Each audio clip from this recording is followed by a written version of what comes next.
You stand on the shore of the ocean watching the tide come in.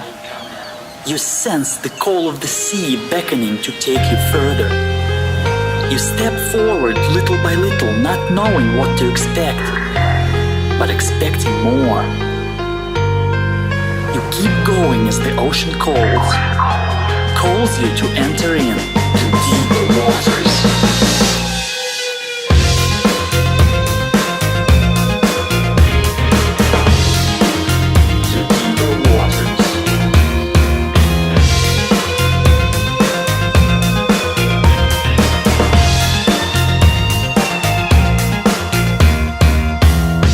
Hello everyone and welcome to the Deeper Waters podcast. I am Nick Peters, your host, seeking to bring you the very best in Christian scholarship and apologetics. And today, well, this recording isn't being done at its usual time. This is a sort of special edition. Now, if you're really looking forward to the Saturday show with Ross Clifford talking about the legal case for resurrection, still coming. Nothing has changed here. We're just doing a special 1-hour interview today. And we're talking about, well, what a shock. Evidence. Something that we love to talk about on the show here. And there's a book that's come out now. The New Evidence That Demands... Well, okay, it's not new, but Evidence That Demands a Verdict there. And it's a new edition, I should say. And this one is, of course, by Josh McDowell, but also his son, Sean McDowell, Ph.D. And Dr. McDowell has been on our show before, and he's back here to talk about this new book. Now, who is he? He's a gifted communicator with a passion for equipping the church, in particular young people, to make the case for the Christian faith. He connects with audiences in a tangible way through humor and stories, while imparting hard evidence and logical support for viewing all areas of life with a biblical worldview. Sean is an associate professor in the Christian Apologetics program at Biola University, and he is a resident scholar for Summit, California. He still teaches one high school Bible class, which gives him exceptional insight into Bavarian culture so he can impart his observations poignantly to fellow educators, pastors, and parents alike. In 2008, he received the Educator of the Year Award for San Juan Capistrano, California. The Association of Christian Schools International awarded exemplary status for his apologetics training. Sean is listed among the top 100 apologists. He graduated summa cum laude from Talbot Theological Seminary with a double master's degree in theology and philosophy.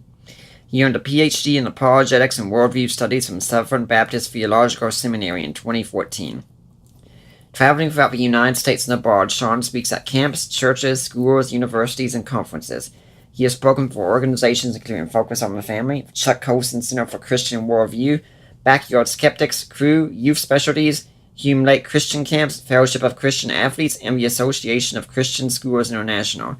Sean has also appeared as a guest on radio shows such as Family Life Today, Point of View, Stand to Reason, Common Sense Atheism, and The Hugh Hewitt Show. Sean has been quoted in many publications, including the New York Times.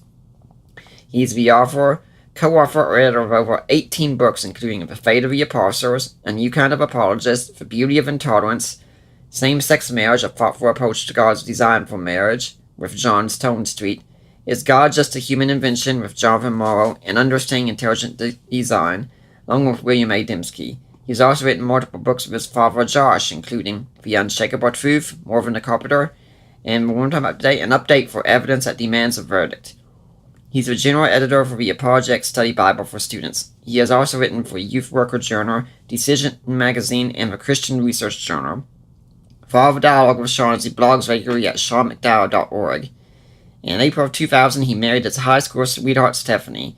They have 3 children and live in San Juan Capistrano, California. He played college basketball at Biola University and was a captain his senior year on a team that went 37. I'm guessing that's pretty good in basketball, am I right? 30-7 is not bad. Yeah, as you can tell, I don't really know much about sports. Dr. McDowell, welcome back to the Deeper Waters podcast. Thank you for having me, and you read the full bio, so listeners now know everything about me. Yeah, good thing I keep something to drink nearby. I'm definitely going to need it here.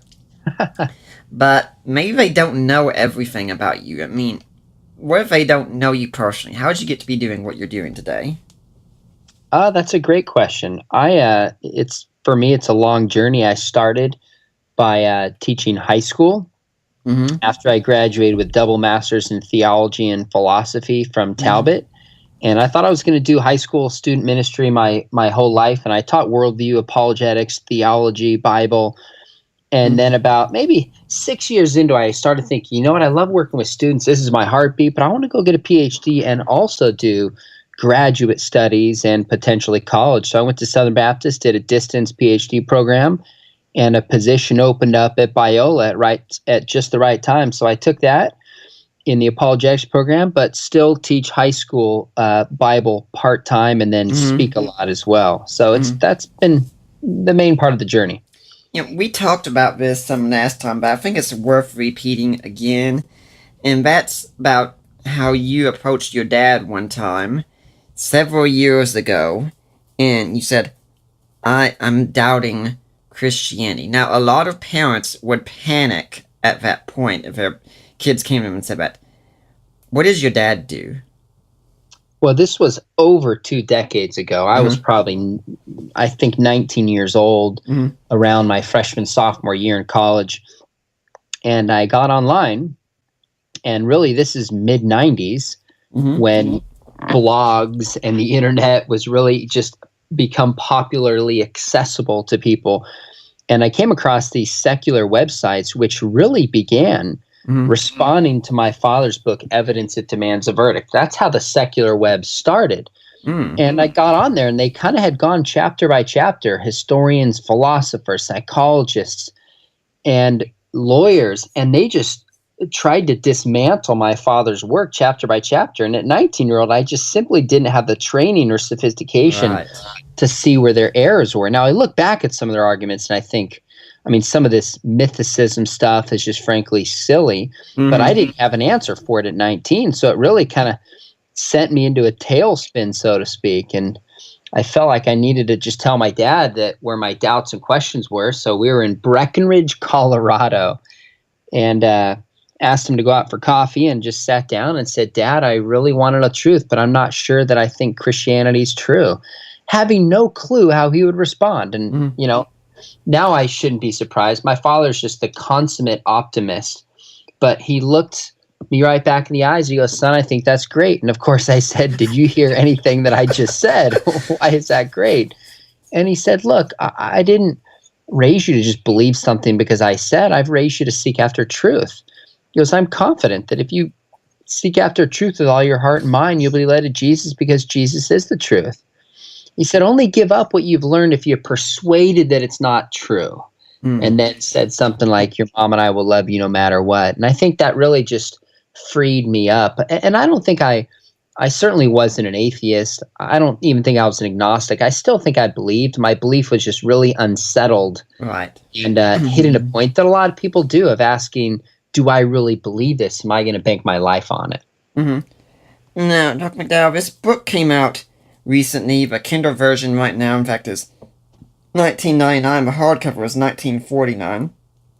And there are a lot of apologetics books out there, and this one has like over 700 pages or so of information. Why do you think a person should get this book instead of something else? Wait, 1949? This book was definitely not written in 1949. No, the hardcover is 1949. The price. Of Evidence? Yes. It was first written in 1972. My dad was born in 1939. The price. The price is 1949. Sorry. I totally missed you on that one. I'm like, man, there's no way he wrote that in 1949. Gotcha. Yeah, that makes a lot more sense. Yes. It actually, I mean, it retails at $37. So for a 800-page hardback, that's really a quality book. $19 I actually think is a steal. Now, why should they get this book? I guess I'd say a few reasons. Number one, when my father first wrote it, what made Evidence so unique in the early 70s was that nobody had access to this kind of material. It was the first time some people on a popular level saw the evidence for fulfilled prophecy, the resurrection, the deity of Christ. And it really was eye-opening to people. Well, now that there's so many more apologists doing things, and people can find some of the information on the internet or their local libraries, so you might be thinking, what's the value of evidence? Well, a couple of reasons. Number one, in a world in which everybody has a voice through a blog, through a podcast, through social media, there's something to be said for trust. Trust is one of the most important commodities. So the book Evidence and the McDowell name in particular, my father has just built this consistency, this quality over time that I think really speaks to people that it's a voice they can trust. And second, it's a huge time saver. I mean, we had 3 dozen graduate students. We had 12 of the top scholars in the world, people like Mike Lacona and Craig Blomberg and Craig Evans, etc. All of them have been on the show before. Of course, yeah, who have all really helped us put this together. So there's a quality in this book that's unique. There's a history in the book that's unique. And I also say there's a scope. If somebody wants one book to really be kind of an introduction with depth on the big issues, such as the resurrection, deity Christ, existence of Jesus, reliability of the Bible, this is really the place to start. I think something else you could say also is that, I mean, in all honesty, I actually haven't got to go over the whole book yet. I've been part of a launch team that's been behind the scenes going through. I'm about 535 pages through or so. And I think one thing you could say also is that if all you wanted to know about, for instance, was, say, the resurrection of Jesus, you can skip everything else at that point and just go straight to that chapter and look and see what's said about that. Well, I think that's right. And the resurrection chapter is about 50,000 words. I mean, it's a substantial chapter. Right. Most books are about 50,000 words. So that alone is kind of the price of the whole, makes a whole book worth it. And that's true for the other chapters. If you just want to know, how do I know the New Testament is reliable? Well, we have a substantial chapter that really brings together so many different lines of research and evidence that are out there into one chapter that really summarizes, documents, highlights the key evidences.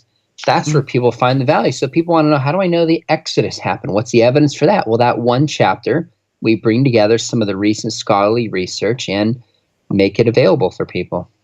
Yeah, now, before I ask you something about the Exodus, I'd also like to say, do you think you could at the same time see this book as also a gateway book, as in, since that, if you want to know about the resurrection, again, you go to that chapter, and then you read all these leading Christian scholars talking about the resurrection, and you say, maybe I should check out their books as well.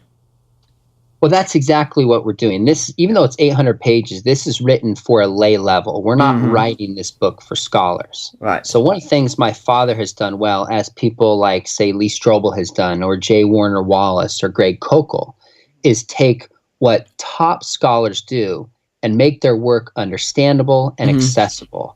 So, of course, in the resurrection chapter, we are bringing together the research of William Lane Craig and N.T. Wright and Gary Habermas and Michael Kona, but we cite them and suggest to people, hey, you want to take this to an intermediate or an advanced level, here's the best works that you need to read. We do that with a chapter on the deity of Christ. We lay out some of the best verses, some of the best sources, we respond to common objections, but then we say, here's a handful of the best resources. And we actually worked with people like Rob Bowman and Ed Komashevsky, who are just experts in this area, to make sure that we have, number one, the best arguments, but number two, that we're recommending people to the best sources. So I think the word you use, gateway, is exactly the right word. What all went into the research for writing this book? Nick, I'll tell you this, next to my dissertation, this is one of the biggest projects I've ever done. In fact, I might have spent as much time on it. I wish I had charted the hours. But essentially what happened is I sat down with a 99 version and started to say, okay, what chapters do we need to keep? What chapters do we need to get rid of? What new content do we need to bring? Came up with my ideas, and then I sent it to dozens of people saying, do you agree? Am I missing something? What should I add? So the first part was just to narrow down and say, what's the scope of this book? And then we had some people go through, people like Jonathan McClatchy, a friend of both of ours, go through a ton of the chapters and just to find all of the objections people had written against evidence in the various chapters, compile them, and then we could include those in responses as we went through the chapters. So then I put this team together. I went primarily to Biola. We also worked with a student from Liberty. And I really said, who are some of the best students at Biola, the sharpest ones? who would be willing to either edit, research, write, help us update each of these chapters under kind of my guidance. So they're doing this research, send it back to me. I sent it back to them multiple times. And then finally, when I'm satisfied with it, we would send the chapter to one of the top scholars in the world in that area. Then they'd send it back, and I'd send it to the student. They'd do edits back to me, back to the student. I mean, this process went on and on and on. And then the editing phase started. And it took a few thousand hours by me if I added up. I would guess probably, a typical dissertation is 2 hours. I'd probably guess 3,000 or 4,000 hours over 3 years working on this. And that's really because, Nick, I just felt the weight of getting this right. I mean, it's going to be translated into a lot of languages. People trust it as a resource, and we're dealing with evidence for the faith. So it was unbelievably timely and exhausting, but I feel really good about what we came up with. When you were doing some research on your own, I'm sure, did you ever come across any objections that weren't covered from a 99 version? And you think, geez, I'm just really not sure how we're going to answer that one. There were a few that were easy, and then there were a few that just took a little bit more time and research and thought. Yeah. So that was probably true on every chapter. I mean, there was some pushback on the resurrection chapter about different alternate theories, and I'd go back and forth with the author. I would email some experts and just kind of say, all right, here's how we're answering this. What do you think? Is this right on? So yeah, there's the popular objections are genuinely not that hard to answer, but then there's some tougher scholarly ones where we really had to weigh, how do we respond to this? So yeah, that's definitely the case. Now, I said I'd ask a question about the Exodus, and so I think now's the time. Something I did admitted when we went through is that, a few years ago, it was archaeology seemed to be clearing things so much, and now there's a lot of questions from archaeology, and especially in the area of the Old Testament, where, there's not any cut and dry knockdown argument for the Exodus, right?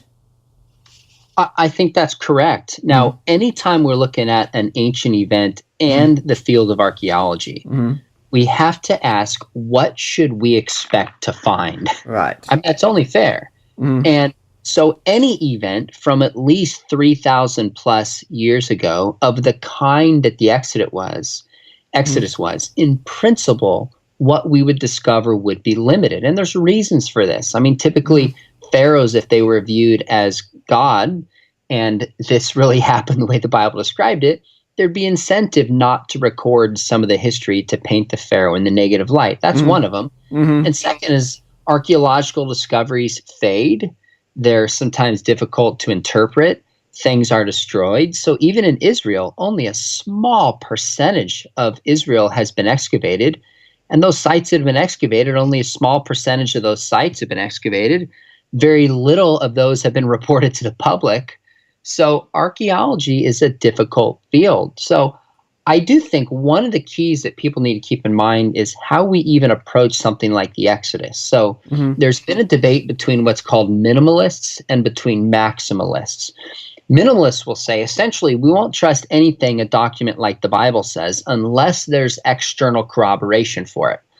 A maximalist says, okay, wait a minute. We have a historical document that we have reason to believe is trustworthy from a variety of different angles.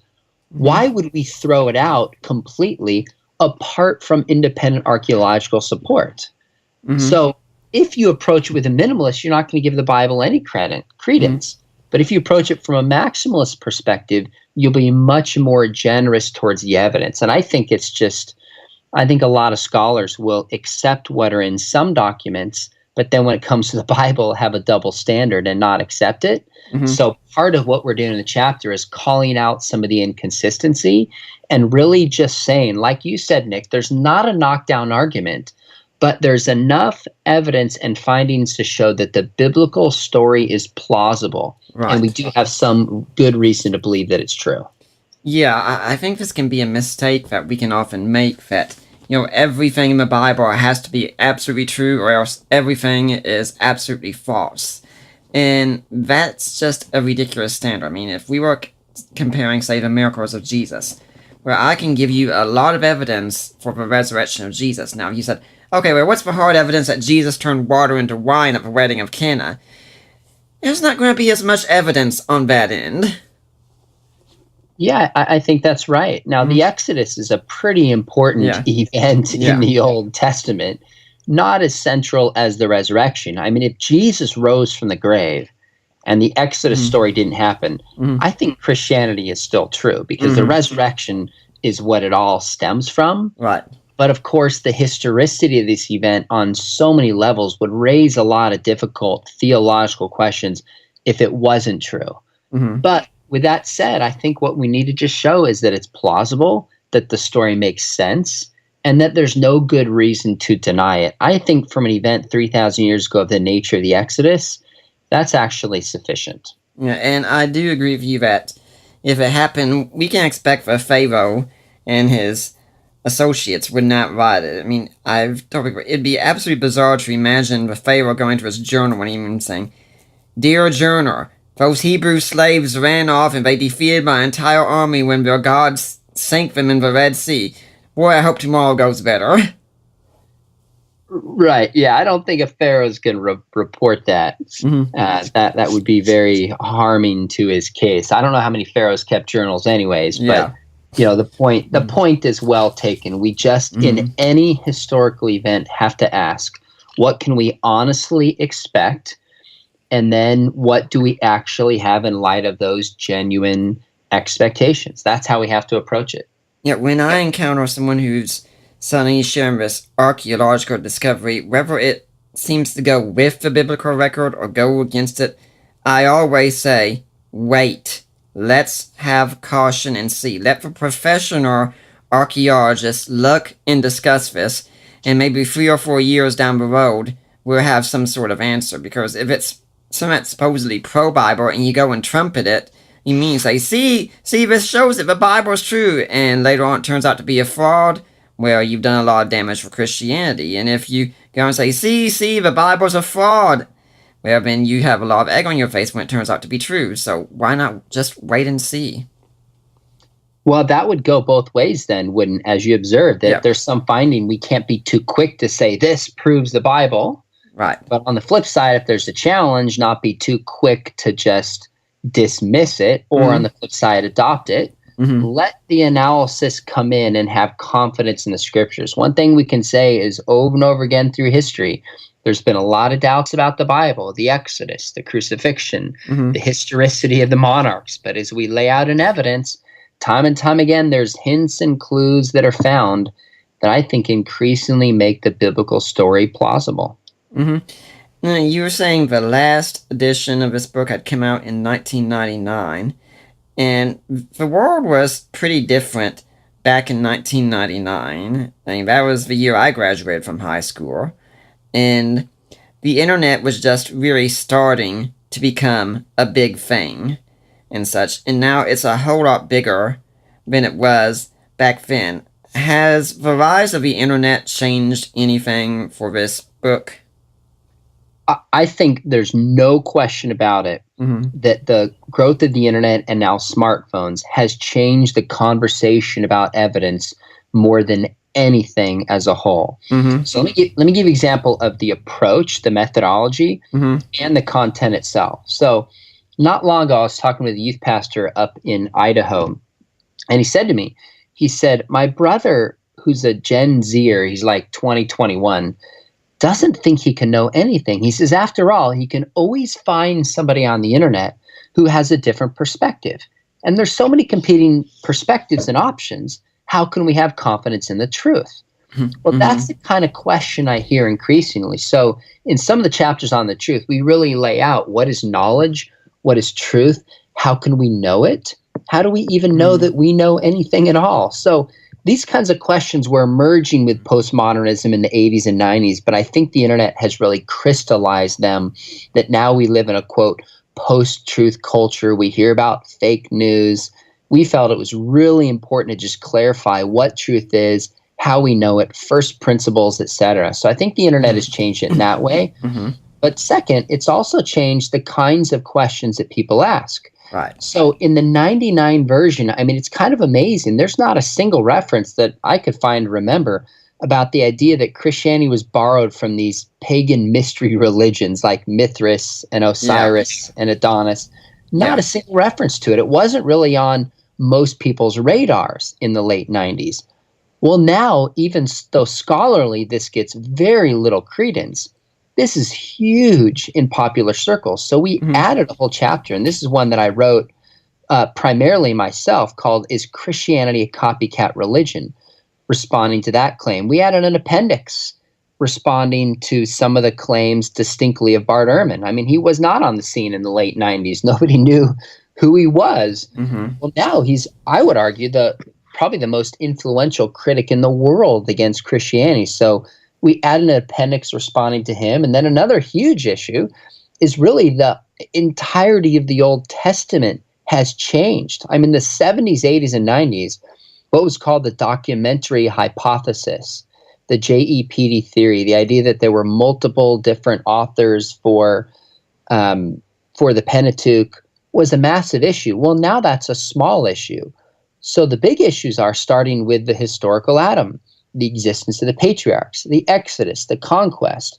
We pretty much transformed the entire Old Testament section to focus on the big people and events and laying out the historical evidence that they existed and are true. So you're right that the internet is probably the biggest factor that's brought this on. But there's also been some changes in scholarship itself, the questions people are asking, and where the different debates have gone. Yeah. I'm suspecting also there was probably a lot of expansion on the chapter of if Jesus even existed. Because, I mean, you go to scholarly circles and such, this isn't a live debate. But you go to the college campuses and think, oh, this is the big debate that's going on in the world of New Testament. I mean, I've had people on Facebook saying, hey, scholars don't even know if Jesus even existed. And I'm sitting back thinking, yeah, they do. They do know he existed. I mean, honestly, it's kind of crazy that we had to expand the chapter on did Jesus exist, because it's not debated in scholarship. And the irony is people say, well, evolution is not debated. And I'll say, well, look, dissentfromdarwin.org, there's 1,000 PhD scientists who doubt the mechanism of evolution. So at least there's a significant minority. Mm-hmm. Well, when it comes to the historical Jesus, there's not even a significant minority. I mean, you could count them on probably one hand, maybe two hands. And those who have real credentials and teach in universities, it's so minor. But it's all over the internet.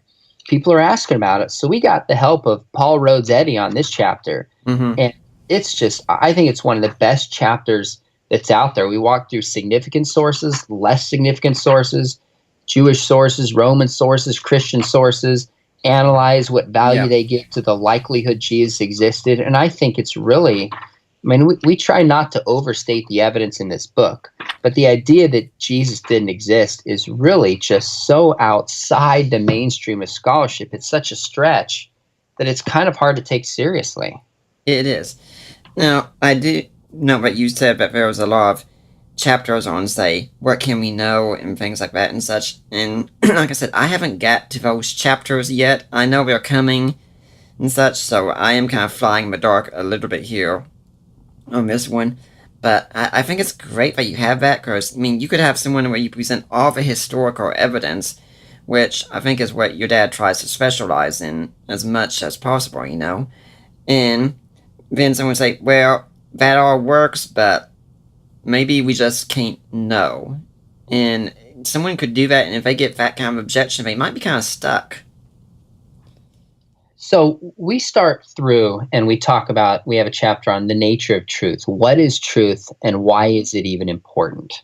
So some time ago, we used this example in the chapter. I was speaking on truth and a student came up to me and said, why is truth even important? And I said, well, do you want the true answer or the false answer? And that's a line I heard from Frank Beckwith. I got to give him credit. Yes. He is such a master at that. He really is. And this kid paused and just looked at me. He's like, I get your point. The point was he'd never thought about it. But when you ask if truth is important, you already want a true answer and thus assume that truth is important. So we try to clarify that so many things about truth are common sense. We know them, and it's obvious. Now, the other thing we do is we say, okay, then how do we actually know certain things?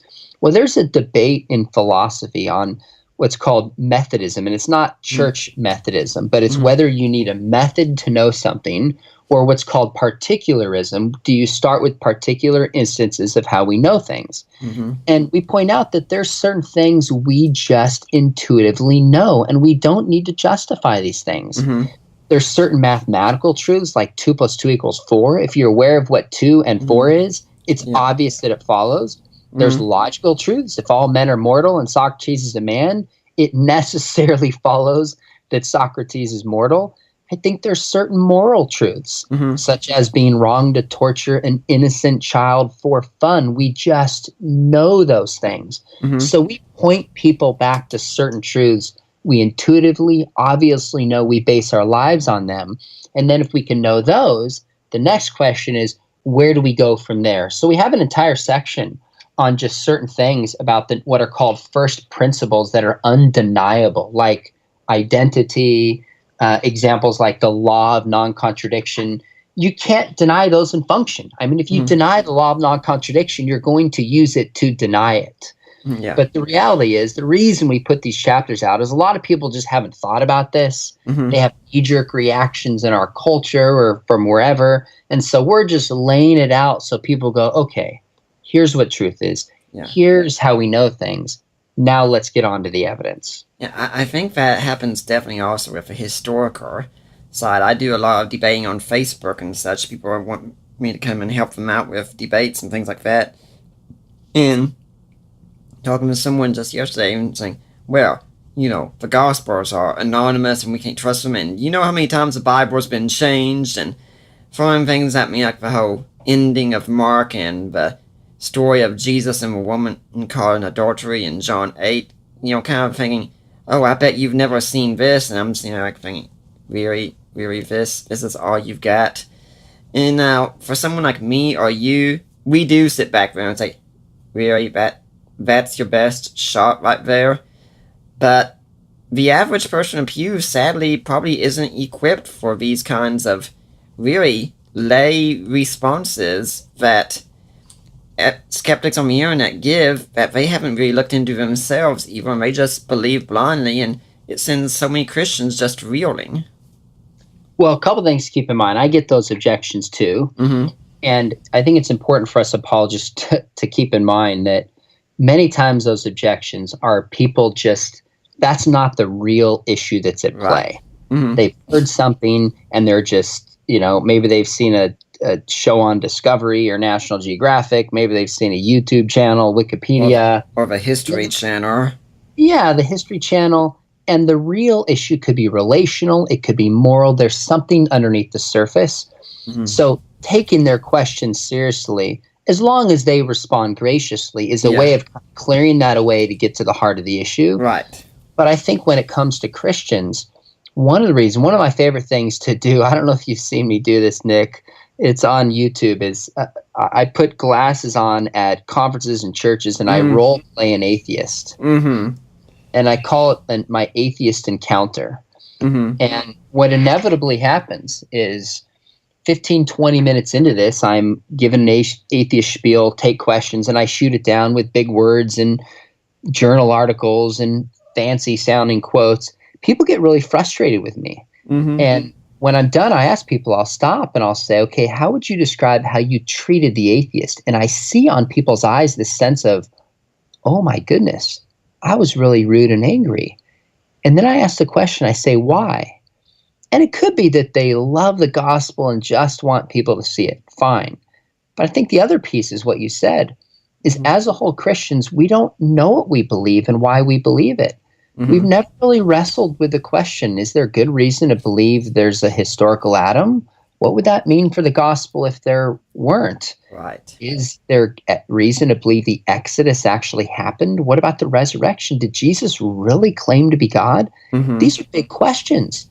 And if somebody is not trained in this, the kind of stuff we walk through in evidence, and they get pressed on it, it's human nature to get defensive and get angry. Mm-hmm. So if we want people to be able to speak with confidence and kindness, one of the most helpful things we can do is train them in apologetics so there's a confidence they have to just engage others in thoughtful Right. dialogue.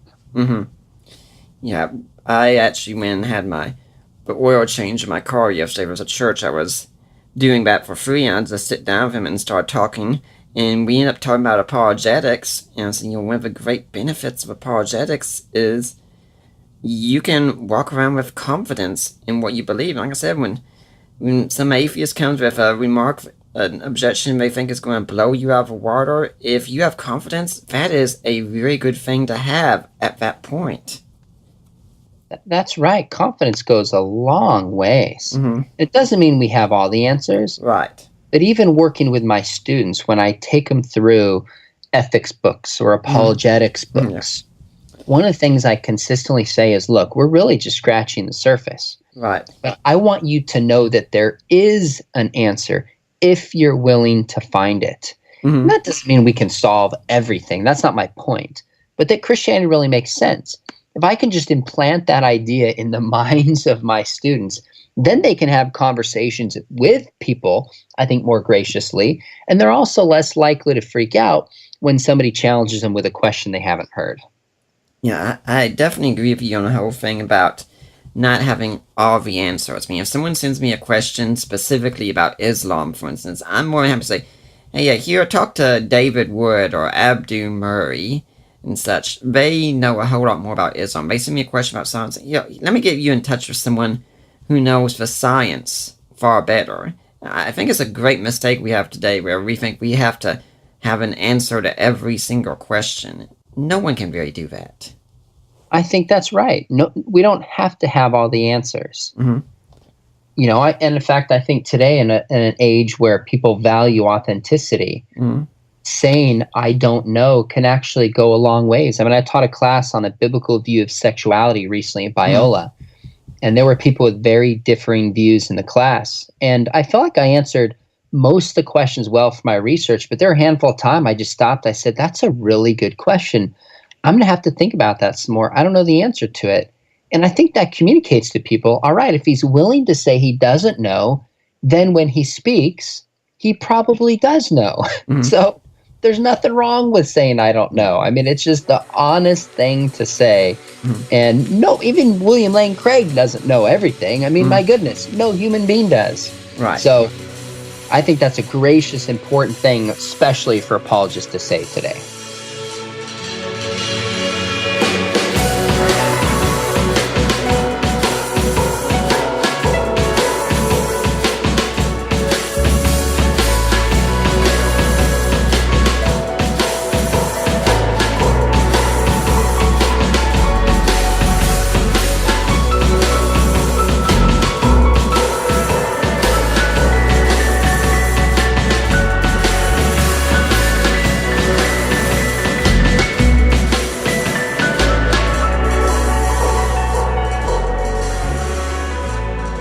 Well, at this point, I'd like to remind everyone that you're listening to the Deeper Waters podcast. I'm Nick Peters, your host. We've got Dr. Sean McDowell on the show today. And, everything that we do here, we do for the support of listeners like you. And we really could use that support. If you want to help us out, please go to deeperwatersapologetics.com. And there's a link on the side, help support the work of Deeper Waters Christian Ministries. You click that, and it takes you to the ministry of Risen Jesus. You've gone to the right place. That's my in-laws, Mike and Debbie Lacona. And you make your donation. You get in touch with Mike or Debbie or me or my wife, Allie, and say, hey, I made a donation. I want to go to Nick Peters. I want to go to Deeper Waters. And make sure we get that donation, and it will be tax deductible. You can also go and buy ebooks that I have written or written A Creed for the Ages, the Apostles' Creed in Today's Christian, co-written Defining Inerrancy, God and Natural Disasters, Christian Answers to This Generation's Questions, Groundlets, maybe a few others. And then, now, we've got here Dr. Sean McDowell and myself, we're both married men. We know something very rare. Women like jewelry. They just do. I mean, Stephanie likes jewelry, doesn't she, Sean? Of course she does. Yeah. So, if you want to get some jewelry of that lady in your life, or if you're just that lady and you want to get some jewelry for yourself or for a friend, go to the jewelry store we have. My friend Lena Klester handles that. And make a purchase and reference Deeper Waters there. Wherever you purchase, 25% of it goes to Deeper Waters. So guys, you know my words of wisdom at this point. You can go and you can buy some jewelry for that lady in your life to make up for that big recent screw-up that you just did.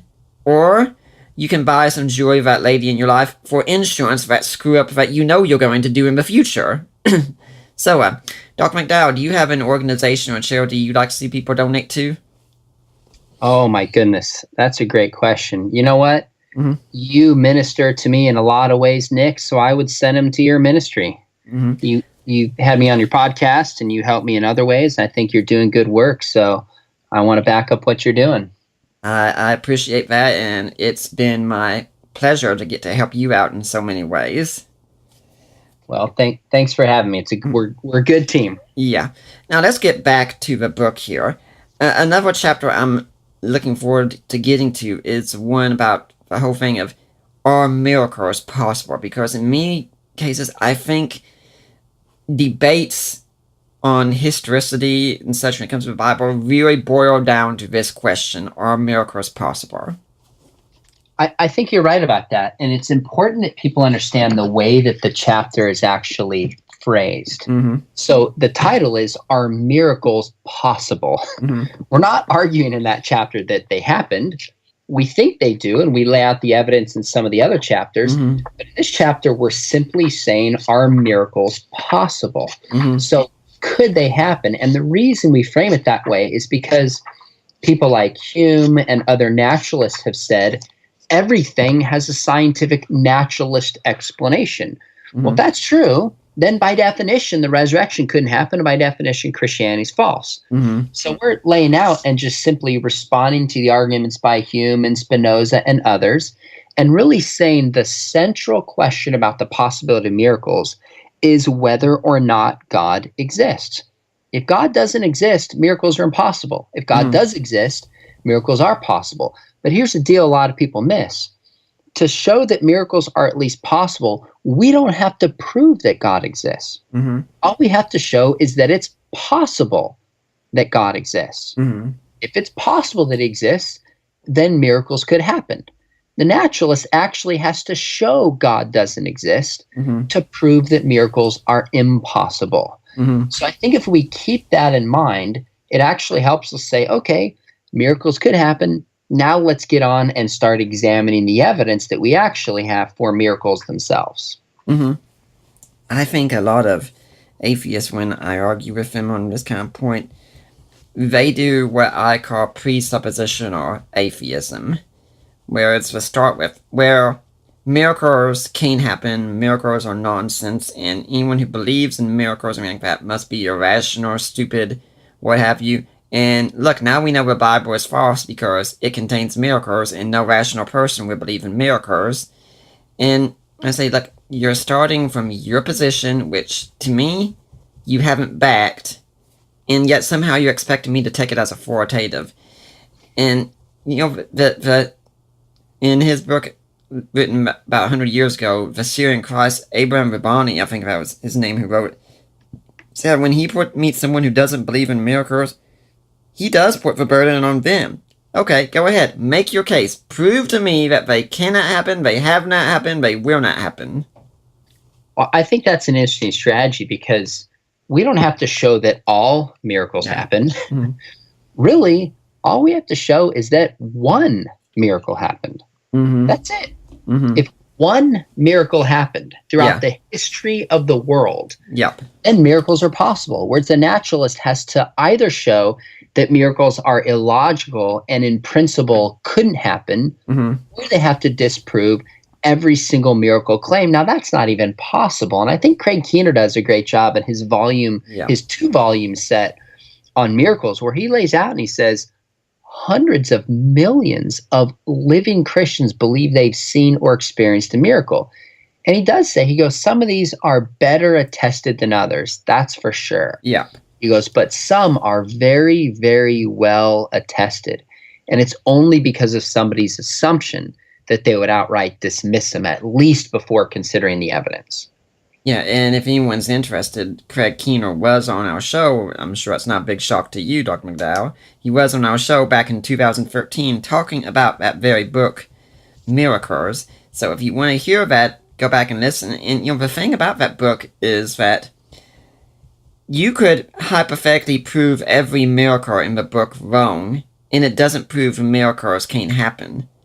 But if just one miracle in the whole 2 volumes is proven to be true, then that puts the skeptic in a very dangerous position.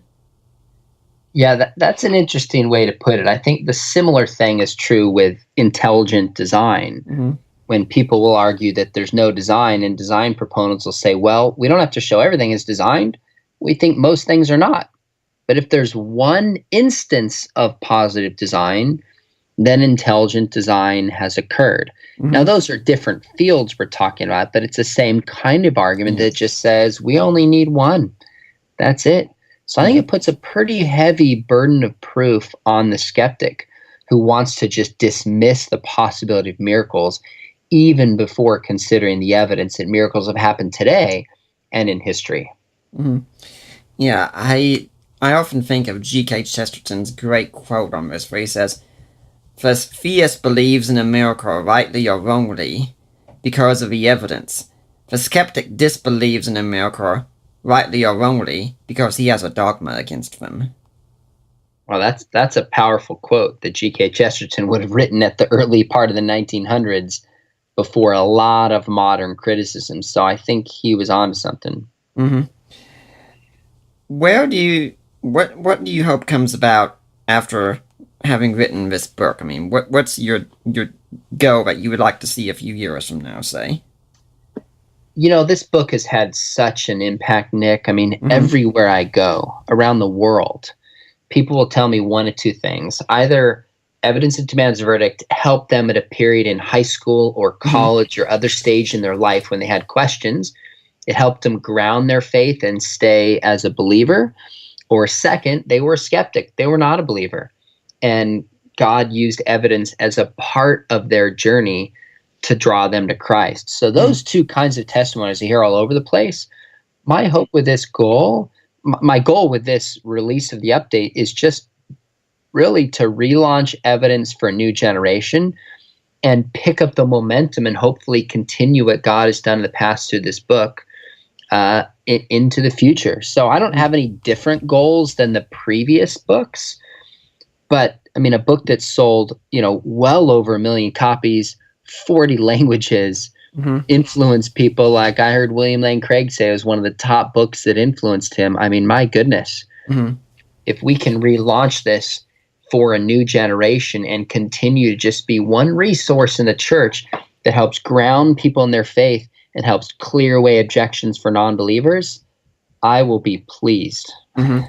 Yeah, I know I saw on his Facebook page that Michael Kona had said that this was one of the first apologetics books he got it for his 20th or 21st birthday. Obviously not this edition, but one of the books in the past. And Eric Metaxas, in his endorsement, said that the book was one that had saved his faith in the past as well.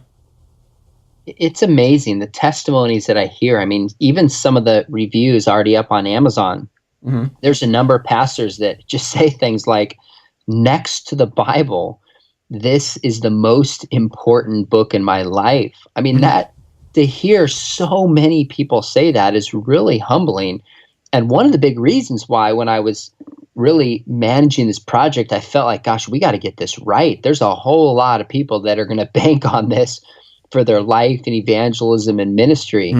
But those kind of testimonies are really, I mean, even Tom Landry, the great football coach from the Cowboys years ago, used to read it 15 minutes every single night. And it helped him have answers for his beliefs. So the amount of stories that I hear like that are really just humbling. And my prayer is that God will use it in the future for a new generation.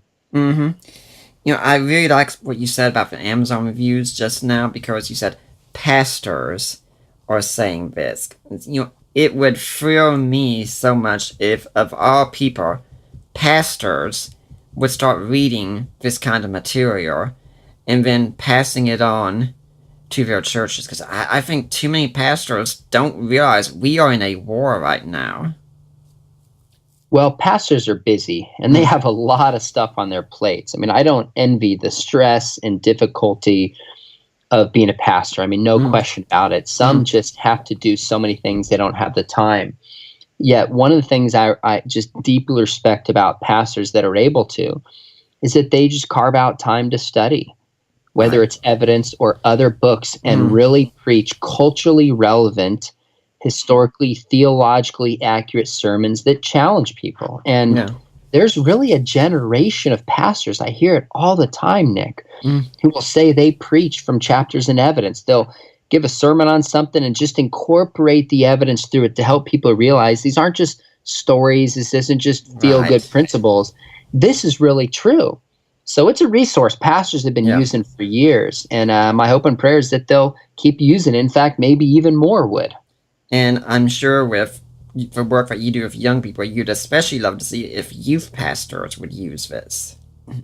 Well, that would probably excite me more than anything. In fact, I got a chance to speak last week to about 120 leading youth pastors at kind of a special event, and most of them got copies of the book. And at the very beginning, Doug Fields, who people in the world of youth ministry will recognize his name, he got up there and he said, look, this was a huge book in his own faith, staying secure, and in his ministry over the years. And he asked these youth pastors how many of them the book evidence was central and helpful to them. And I mean, I wasn't counting hands, but it was well over half. So if there's youth leaders out there, I can tell you, because I work with them, kids are hungry for evidence. They need apologetics. They've got to be trained in this material. Yeah, I've regularly said that, believe it or not, youth pastors, your kids might be greatly benefited if you give them a little bit more than just concerts and pizza parties. Yeah, and there's a lot of youth pastors that do that. There's some that just don't know how and are new and don't have the resources and support from the church. I come to think most youth pastors really want to do a good job to train their students to go deeper, but they're dealing with pressures from parents, and right now especially there's club sports and drama and there's busyness. It's harder and harder to get students, that it's easy to sacrifice some of the depth just to try to keep kids coming to church. I understand those pressures, but when it's all said and done, I would almost say, like, we take kids on these apologetic mission trips, and when we raise the bar and really start training kids, they respond. I mean, they want to be taken seriously. They want to wrestle with the big ideas of life. And I think these kids will really enjoy it. In fact, if when they're confronted on the internet or in the classroom and they have an answer and they can get the opposition to back off from them and such, that will just give them more passion for Christianity and more confidence in themselves. Yeah, I think confidence is the key word, that kids know, okay, gosh, the Bible's not just a spiritual book. It's actually historically true, and I have reasons for it. It gives them boldness to live out their faith. I mean, if 48 to plus % of high school kids who say they're Christians believe Jesus is only one way, how are they going to boldly live out their faith? The answer is they're not. Nope. If they realize that we have the words of Jesus and he claimed to be the only way, and he did miracles and he fulfilled prophecy, man, this isn't just someone's opinion. This is true. So apologetics gives kids a boldness and a confidence in their faith to really live it out. Now, what would you say to someone who's a skeptic and they're getting ready to go through your book and they're not sure how they should approach it? What would you tell them? I would just say, number one, read it just carefully and charitably.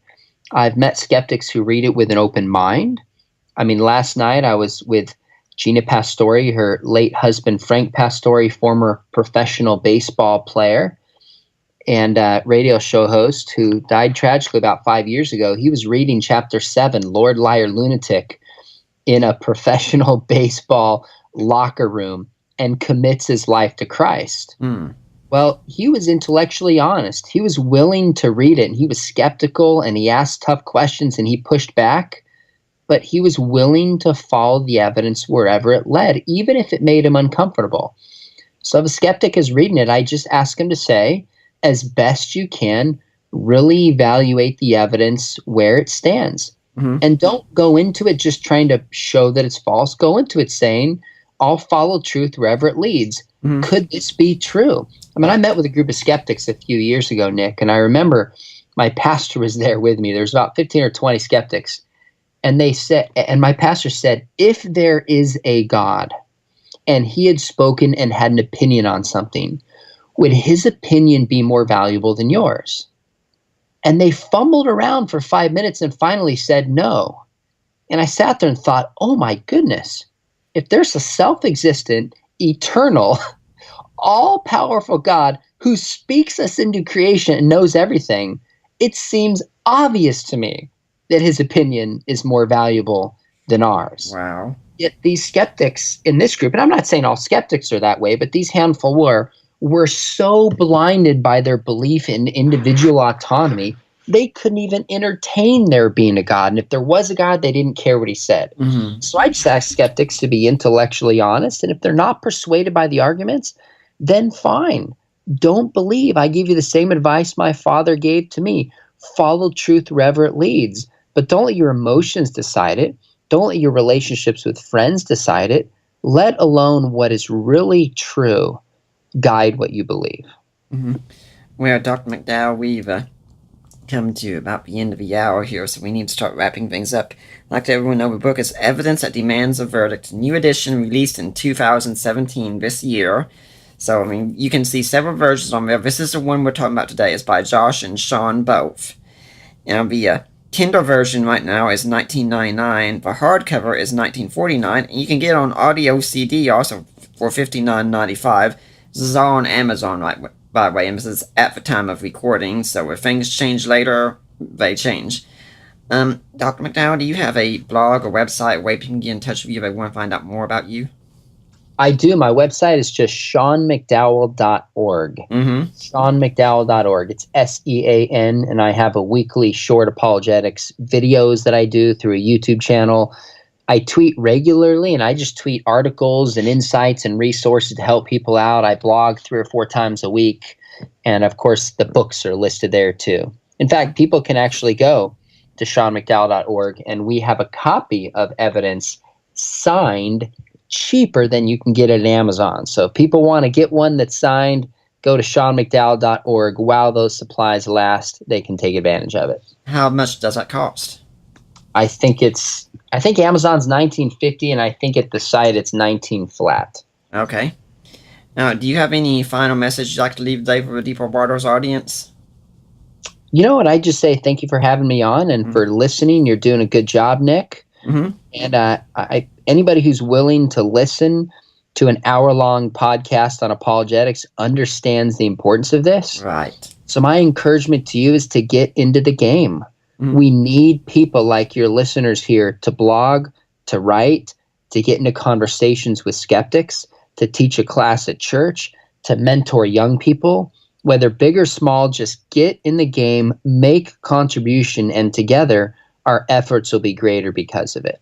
You know, I'm thinking if you say anyone willing to listen to an hour-long podcast and understands how important it is, where a lot of people listen to the show are used to listening to a 2-hour-long podcast, so they have double of a reason to know how important it is. Well said.